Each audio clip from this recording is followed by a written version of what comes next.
ಯೇಸುವಿಗೆ ಸ್ತೋತ್ರ. ಇಂದು 17 ಸೆಪ್ಟೆಂಬರ್ 2025. ಈ ದಿನದ ಧ್ಯಾನ ಭಾಗ ಪೌಲನು ಕೊಲೊಸೆಯವರಿಗೆ ಬರೆದ ಪತ್ರಿಕೆ 4ನೇ ಅಧ್ಯಾಯದ 1ನೇ ವಾಕ್ಯ. ಯಜಮಾನರೇ, ಪರಲೋಕದಲ್ಲಿ ನಿಮಗೂ ಯಜಮಾನನೊಬ್ಬನಿದ್ದಾನೆಂದು ತಿಳಿದು ನಿಮ್ಮ ದಾಸರಿಗೆ ನ್ಯಾಯವಾದದ್ದನ್ನು ಮಾಡಿರಿ.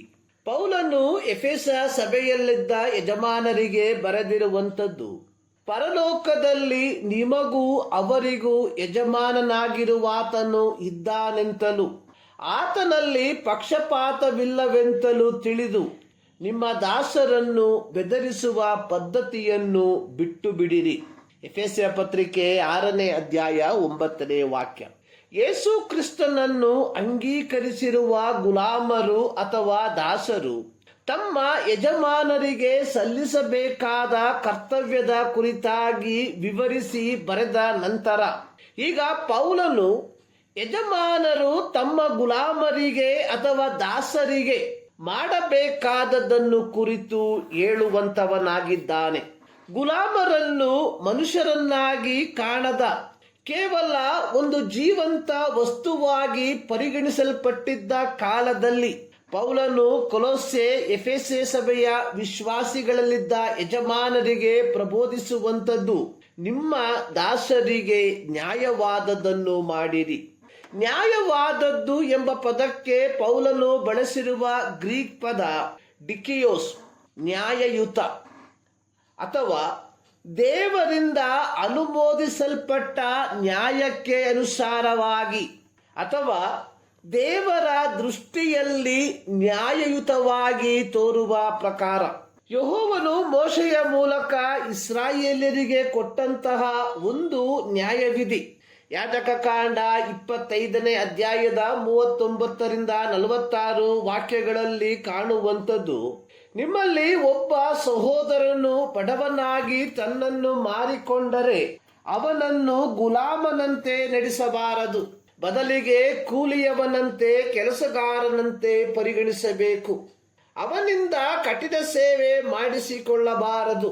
ಇತರೆ ಗುಲಾಮರನ್ನು ಮಾರುವಂತೆ ಅವನನ್ನು ಇತರರಿಗೆ ಮಾರಬಾರದು. 6 ವರ್ಷದ ತರುವಾಯ 7ನೇ ವರ್ಷದ ಅಂದರೆ ಸಬ್ಬತ್ ವರ್ಷದಲ್ಲಿ ಅವನನ್ನು ಅವನ ಮಕ್ಕಳನ್ನು ಬಿಟ್ಟು ಬಿಡಬೇಕು. ಧರ್ಮೋಪದೇಶಕಾಂಡ 24ನೇ ಅಧ್ಯಾಯದ 14-15 ವಾಕ್ಯಗಳಲ್ಲಿ ಯೆಹೋವನು ಇಸ್ರಾಯೇಲರಿಗೆ ಕೊಟ್ಟಂತಹ ಮತ್ತೊಂದು ನ್ಯಾಯವಿಧಿ, ಸ್ವದೇಶದವರಲ್ಲಿ ಆಗಲಿ ಅನ್ಯ ದೇಶದವರಲ್ಲಿ ಆಗಲಿ ಬಡ ಕೂಲಿಯವನಿಗೆ ಏನು ಅನ್ಯಾಯ ಮಾಡದೆ ದಿನದ ಕೂಲಿಯನ್ನು ಆ ದಿನದಲ್ಲೇ ಒತ್ತು ಮುಣುಗುವುದಕ್ಕಿಂತ ಮುಂಚಿತವಾಗಿ ಅವನಿಗೆ ಕೊಡಬೇಕು. ಅವನಿಗೆ ಬೇರೆ ಗತಿ ಇಲ್ಲದ್ದರಿಂದ ಅದನ್ನೇ ಎದುರು ನೋಡುತ್ತಾನಲ್ಲ. ನೀನು ಕೊಡದಿದ್ದರೆ ಅವನು ಯೆಹೋವನಿಗೆ ಮೊರೆಯಿಟ್ಟಾನು, ಆಗ ನೀನು ದೋಷಿಯಾಗಿ ಕಂಡು ಬಂದೀರಿ.